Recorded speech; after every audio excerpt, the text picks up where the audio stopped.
Greater Nepal सम्बन्धी बन्यो निकै खतरनाक राष्ट्रिय गीत। देशभरका जनतालाई हेर्न र सुन्न आग्रह। नेपालका नेतादेखि सिक्किमका नेतासम्मको बोली एउटै। भारत एकाएक पर्यो चकित। ब्रिटेनकी राज्य मन्त्रीलाई ग्रेटर नेपालका अध्यक्ष फणिन्द्र नेपालले सोधे आधा दर्जन प्रश्न। टिस्टादेखि सतलजसम्मको भूमि कहिले फिर्ता हुन्छ? म्यानमारकी नेत्री सुकीलाई जेलबाट भर्खरै नजरबन्दमा पठाइयो। अमेरिका लगायत पश्चिमा देशहरूले गरे सैनिक सरकारको कडा विरोध। 6वटा अफ्रिकी देशमा निशुल्क अन्न पठाउने रुसी राष्ट्रपति पुटिनको घोषणा। अमेरिका तथा युरोपेली राष्ट्रलाई लाग्यो झड्का। र प्रचण्डको चीन भ्रमणबारे तयारी गर्न नेपाल र चीनका अधिकारीहरू बने सक्रिय। आखिर प्रचण्ड कहिले जाँदैछन् त चीन? यसबारेको सबै जानकारी। नमस्कार। ग्रेटर नेपाल टिभीले तयार पारेको अन्तर्राष्ट्रिय न्युजहरूको सङ्गालो ग्रेटर न्युजबाट विवश बुढाथोकीको यहाँलाई हार्दिक स्वागत छ। अब ग्रेटर न्युज विस्तारमा।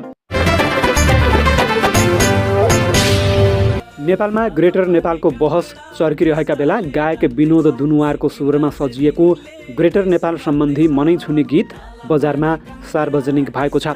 गायक विनोद दुनुवारको शब्द तथा वासुदेव कुमार दुनुवारको लयमा बनेको सिक्किम दार्जिलिङले देश माग्दैछ भन्ने बोलको राष्ट्रिय गीत सार्वजनिक भएको हो।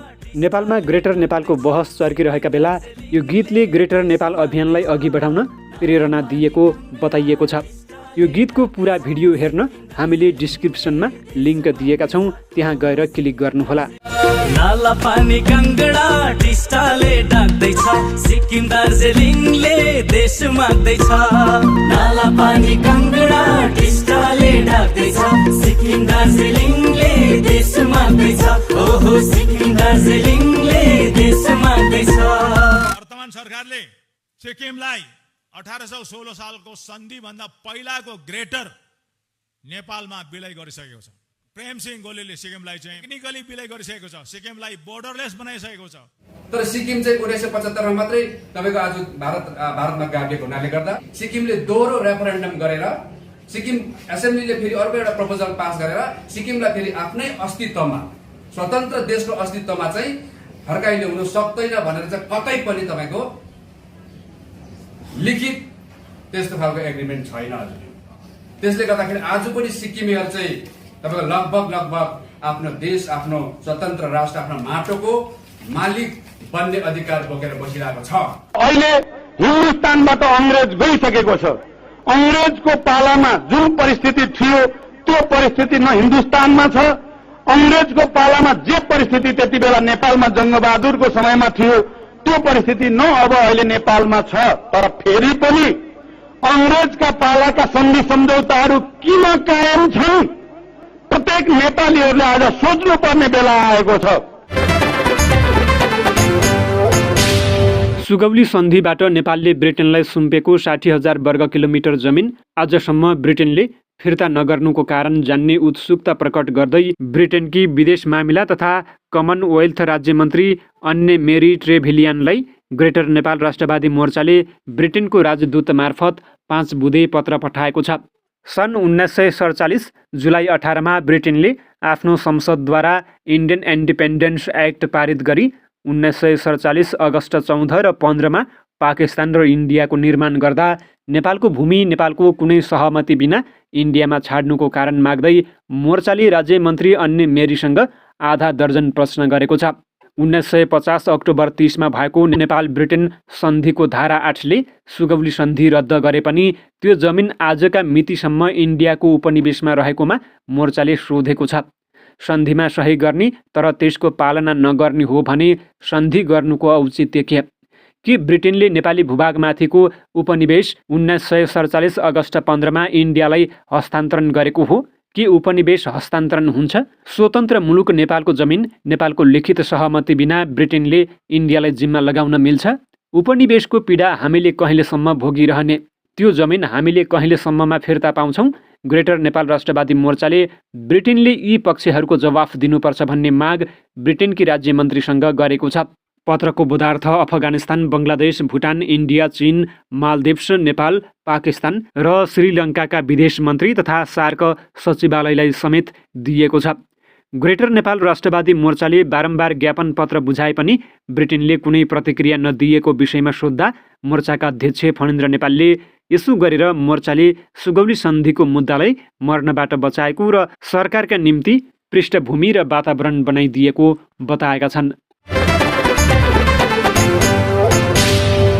म्यानमारकी नेत्री आङ सान सुकीलाई जेलबाट नजरबन्दमा पठाइएको छ। बीबीसीका अनुसार सोमबार उनलाई नेपिडो स्थित एक सरकारी भवनमा सारिएको हो। यसअघि उनलाई 1 वर्ष एकान्त कारावासमा राखिएको थियो। सन् 2021 फेब्रुअरीमा सेनाले म्यानमारमा कु गरेर सूचीलाई हिरासतमा लिएको थियो। त्यसपछि 78 वर्षीय उनलाई 33 वर्षको सजाय सुनाइएको थियो। 2 वर्ष यता उनको अवस्थाबारे कुनै सूचना सार्वजनिक भएको थिएन। सत्ता परिवर्तनपछि सैन्य सरकार विरुद्ध अमेरिका र अन्य पश्चिमा देशहरूले प्रतिबन्ध लगाएका छन्। आफ्ना नागरिक विरुद्ध हवाई आक्रमण गरेको र गाउँहरू तहस नहस पारेको आरोप सैन्य सरकारमाथि रहेको छ।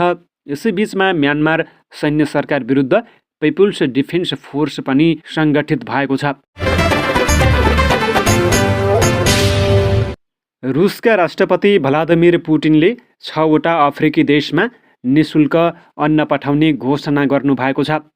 राजधानी सेन्ट पिटर्सबर्गमा भएको रुस अफ्रिका शिखर सम्मेलनको उद्घाटन गर्दै राष्ट्रपति पुटिनले 6वटा अफ्रिकी देशमा 50,000 मेट्रिक टनसम्म अन्न सित्तैमा पठाउने घोषणा गर्नुभएको हो। छिट्टै नै बुर्किना फासो, जिम्बाब्वे, माली, सोमालिया, मध्य अफ्रिकी गणतन्त्र र इरिट्रियामा निशुल्क अन्न सहयोग गर्ने पुटिनले बताउनु भएको छ।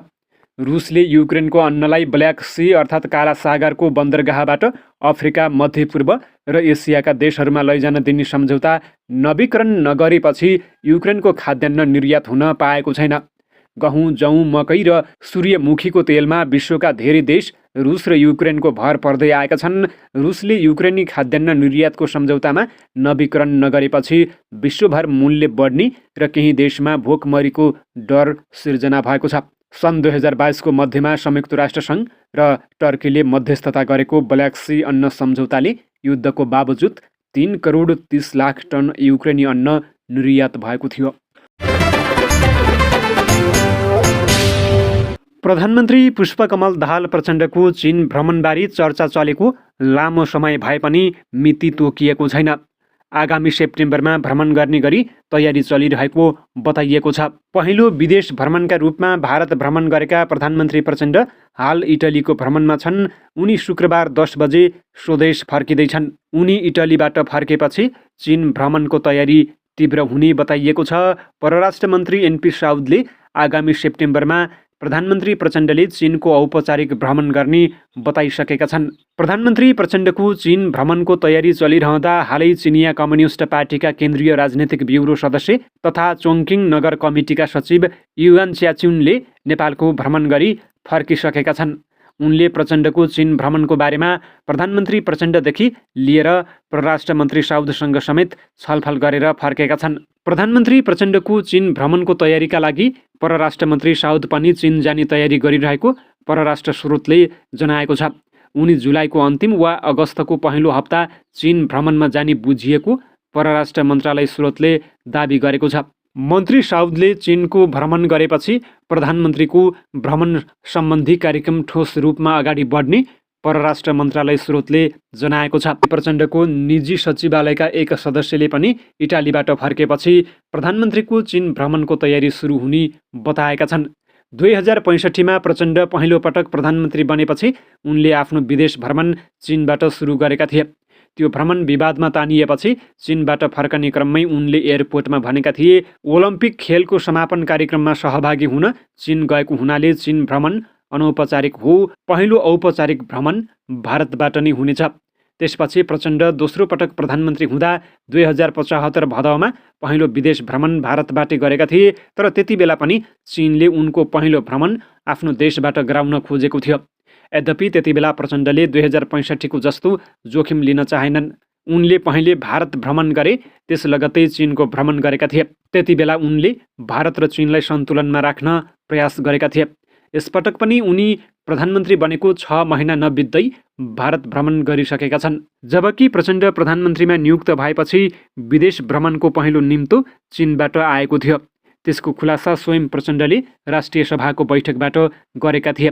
नेपालका लागि चिनिया राजदूतले आफूसँग त्यस बेलाको नेपालका आन्तरिक घटनाक्रमहरू देखाउँदै एउटा सम्मेलनका लागि गरिएको सो भ्रमणमा आफ्नो सहभागिता उपयुक्त हुन नसक्ने ठानेर अर्को उपयुक्त मितिमा भ्रमण गर्नुपर्ने सुझाव दिएको प्रचण्डको भनाइ थियो।